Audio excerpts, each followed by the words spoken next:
Good morning, everyone, and thank you for joining us today. My name is Sydney Morris, and I am one of the co-founders and co-CEOs at Educators for Excellence. I'm also a former second and third grade teacher. The core of our work at Educators for Excellence is about bringing educators together to discuss the challenges that are impacting their students and their profession, and then to uplift their voices and leadership to drive change in education policy and systems.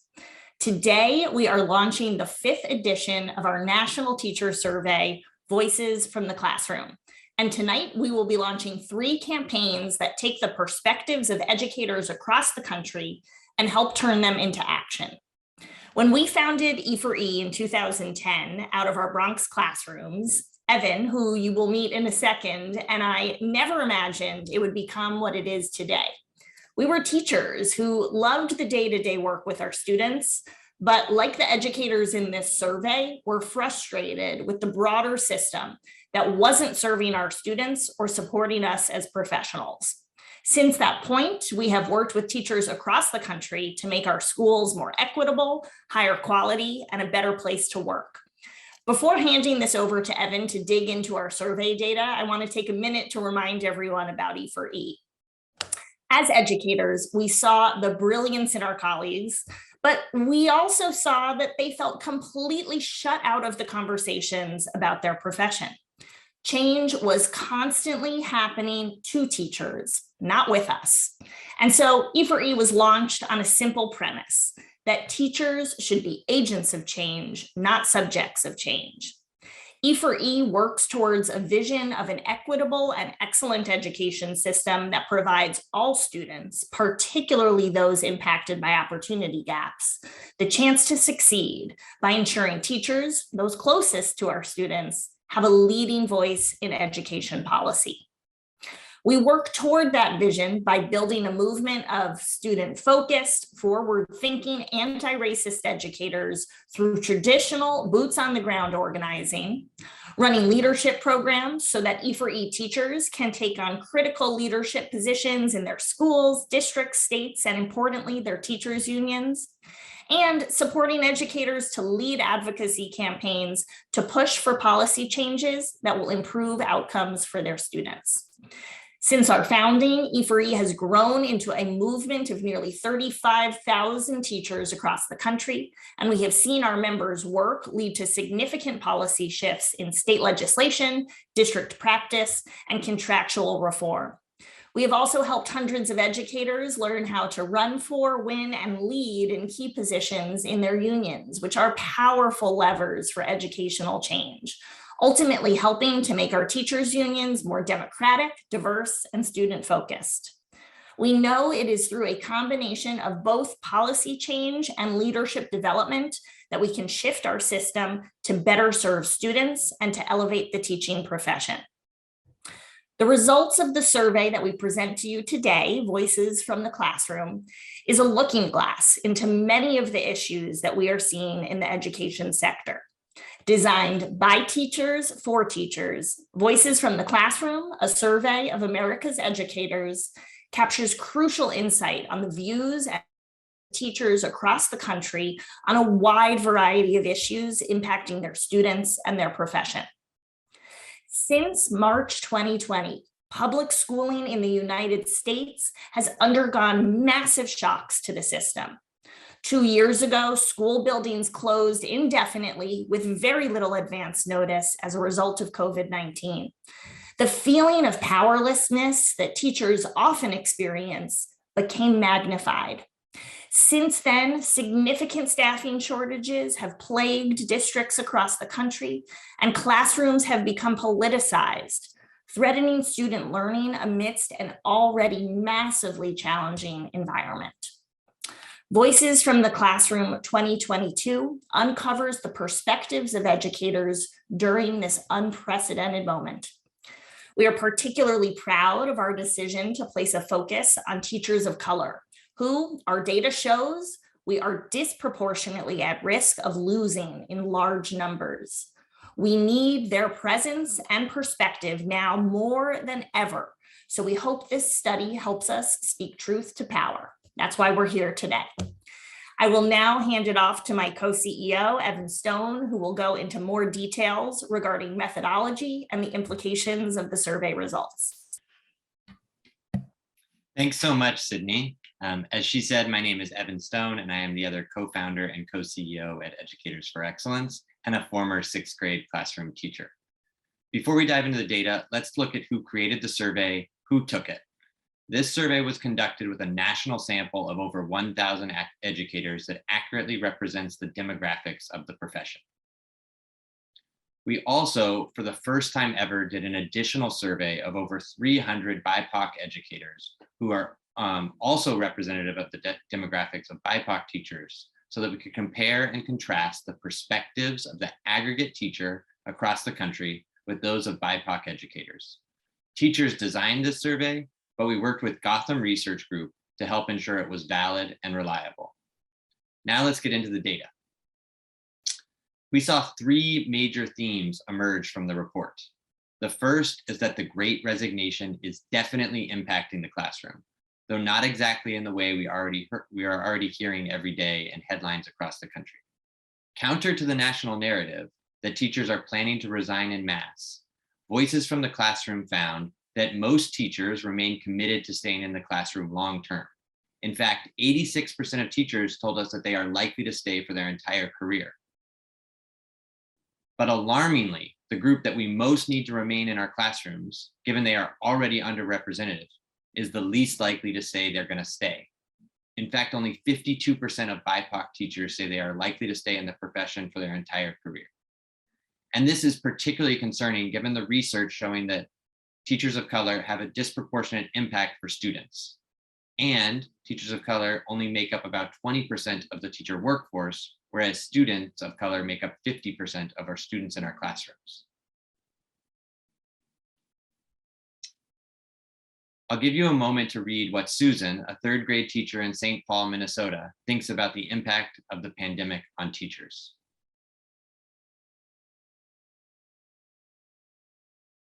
And I will add, we're going to have teacher quotes popping up throughout this press conference because we're doing this in the middle of the day when they're in their classrooms. But luckily, we'll have one educator joining us at the end to share her perspective. So moving on, the next question we need to ask is, how do we keep teachers in our classrooms and recruit the next generation of educators, especially as enrollment in teacher preparation programs has already been on the decline? Unsurprisingly, increasing starting salaries has long been noted as a clear way to increase teacher recruitment and retention. And our data from this survey confirms this to an extent. The national sample of teachers believe higher salaries are the most likely incentive to keep teachers in the profession. But we found that BIPOC teachers believe leadership opportunities and more professional development and support are the better incentive. This shows that increasing compensation alone will not allow for the continued diversification of the teacher workforce. Investment is needed in resources to support educators of color and to provide leadership pathways for them to expand their impact. I'll give you a moment to read what Arthur, a high school teacher in Brooklyn, thinks about this moment in the classroom to close out this section of the report.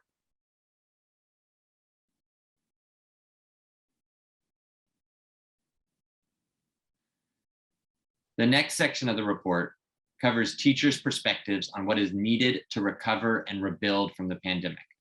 First, we'll talk about their thoughts on the mental health of their students and what's needed to support them. From the CDC to President Biden to the Surgeon General, the nation is in agreement that the pandemic has had a huge impact on the mental health of young people. In our survey, teachers agree. 79% of teachers report that the mental health of their students is worse than it was before the pandemic. And teachers can't solve this challenge alone. And that's why 72% of teachers believe hiring more counselors and mental health providers is the best way to support students social emotionally in this moment.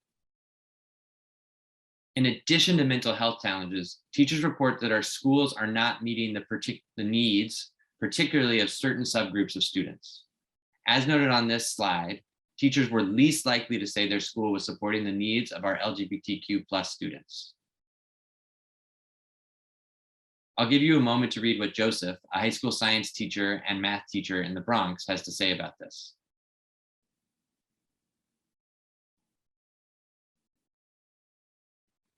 Now that we've taken a look at where teachers believe their students are at academically and social emotionally and the real needs that they have, let's see if teachers feel like they have the tools that they need to support them.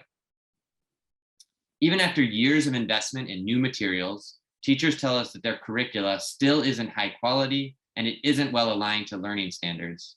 And they're telling us that it is not culturally relevant to their student population. They also report not having been consulted on the development or selection of their curricular materials. And as a result, teachers are spending way too much time creating or downloading their own materials. We know this is taking huge amounts of time away from the work that teachers should be focused on. And we know that individual lessons created outside of a unit or a scope and sequence are far less effective and are far less rigorous. So not only is this wasting teacher time, it's also hurting student achievement. Here's what Mark Morrison, a 5th grade teacher in Connecticut, has some thoughts on how to address this.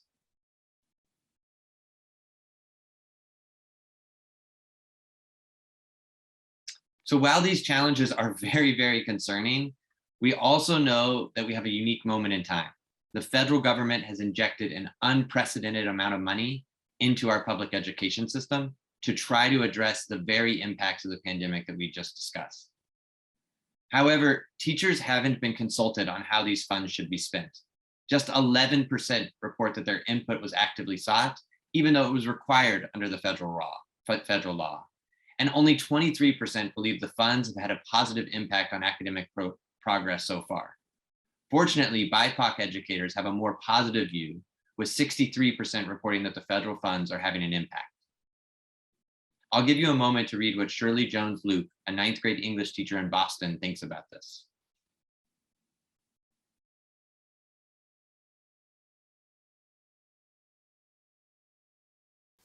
One thing is very clear. Teachers do believe we need data right now so that we can inform instruction and investments. A majority of teachers are telling us that assessments are critical to understanding the full impact of the pandemic on student learning and to direct resources where they're most needed.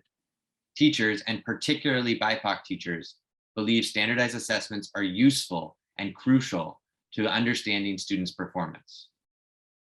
But tests are not perfect, and teachers think the best way to make their state assessments more useful would be to report student results based on what they have already taught, so actually testing what has been taught in the classroom. And BIPOC educators tell us the most useful change would be to report results in an asset-based way so that we are building up our students, not breaking them down. Finally, let's dive into the last and third section of the report. As you are all well aware, a debate over whether schools should be a place to talk about challenging issues, especially about our nation's historical and current racial injustice, has captured the entire nation's attention. Teachers overwhelmingly agree school is the place for these conversations.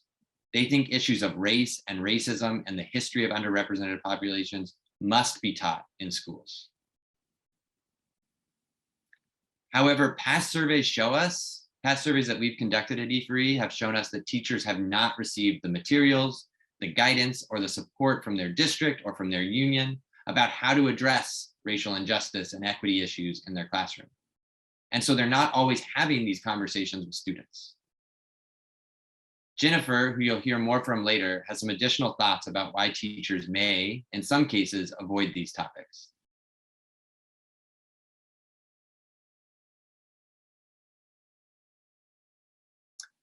Finally, we found that many teachers are open to parent involvement in curricular decisions at different levels of the system, though 56% reported not believing parents should play this role in setting curriculum.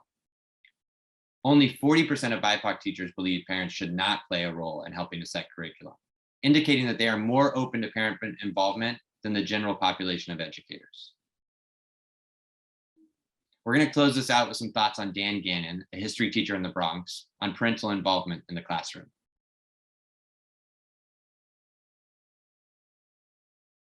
So that's a quick summary of some of the highlights of this data. And tonight, the teachers who led this project will be discussing the findings with leading education experts identified on the slide.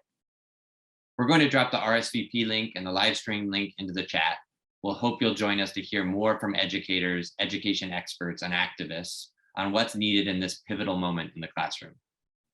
But for now, I'm going to pass it over to an amazing educator, Jennifer Lopez, who teaches 5th grade in Los Angeles, so that she can tell us what pieces of the report resonated most strongly with her and how she sees her story and the story of her fellow teachers reflected in them. Jennifer? Hi, everyone. Thank you, Evan, for the introduction. So 2 pieces of data points that really struck to me. The first one, as a Latinx teacher, one of the data points was the idea of teachers of color being more likely to leave the classroom during this time. It makes a difference for our students, especially working in urban schools, for students to see people who look and sound like them in these leadership positions as teachers. Right now, in speaking to a lot of my colleagues who are BIPOC teachers, both that I went to graduate school with and who I still keep in touch with, as well as currently in the district, there's been additional stressors added to us in terms of now beginning back into the classroom.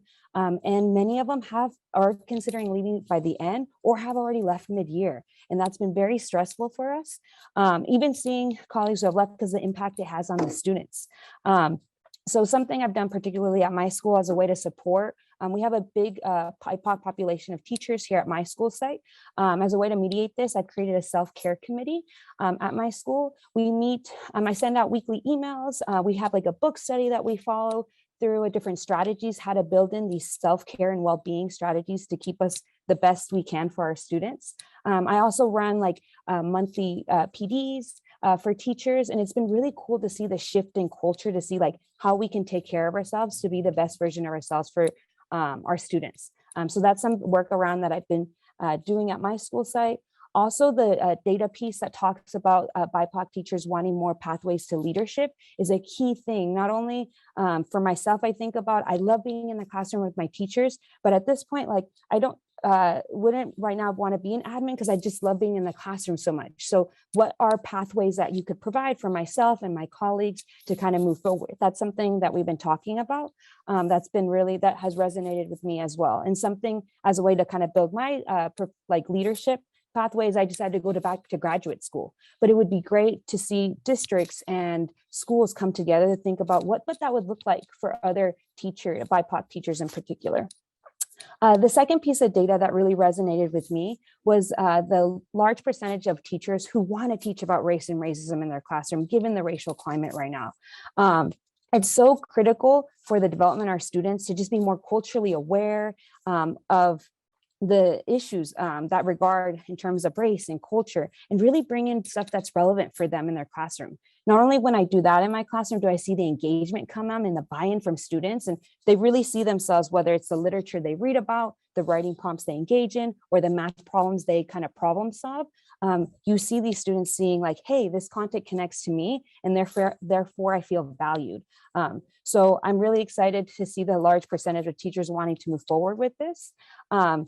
Some things that this looks like in my classroom specifically is I've really been trying to think about the curriculum of math. Oftentimes we see it in, reading classes and writing, but how does it live in math class? And so something I really been trying to think about is how do I incorporate statistics that connect to the students? And particularly in the fall, we looked at COVID rates for BIPOC populations. And we looked at the percentages of who's being impacted, what services were provided to cover like decimals and percentages. And not only did we cover the math, which is important, right, but also have these discussions with students about what did they notice between Black Americans as well as Latinx in comparison to their white counterparts in terms of services received. And a lot of the students were able to see those distinctions, and it was cool to have those powerful conversations and then bring in their own personal connections to that based on their experiences with COVID with their families.